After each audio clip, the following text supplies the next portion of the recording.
এভাবে ঘটনাটা ঘটে গেছে, এখনো কলাম তার বিচার হয়নি। আজকে ধরেন 9 দিন হয়ে গেল।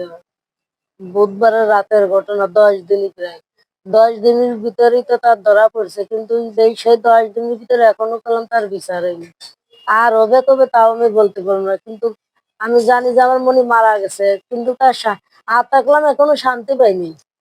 যত পর্যন্ত তার বিচার না হবে, আল্লাহ তো তার বিচার করবে, কিন্তু জনগণের কাছে তো তার একটা দাবি ছিল, কিন্তু সেই বিচারটা এখন হইলো না কেন?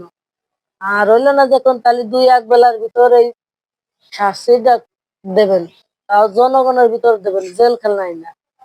ফাঁসি দিয়ে ওর মারবেন, যেভাবে আমার মনে ব্লেডটা কাটিছে ঠিক সেইভাবে কাটবি ওর। কাটে কেটে ওর মার বুক খালি করবি। আমার বুক যেরকম খালি করেছে, ওর মারও বুক খালি করুক, যে সন্তান হারানোর কি জ্বালা। আমি তো জ্বালা পোয়াচ্ছি, মা এ কত যন্ত্রণা দেখেছি।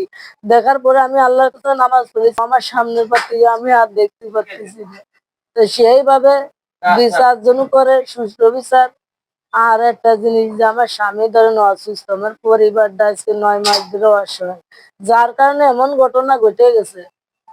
যদি তার একটু ট্রিটমেন্টের ব্যবস্থা করে দেয়, আর বড় মনিটা ধরেন জীবনে স্বামী ধরে আর যাবে না। কিন্তু সে অনেক মানুষের অনেক কথা শুনবে, আর যতদিন বাঁচবে ততদিন তার বুঝাবো এই জাতীয়।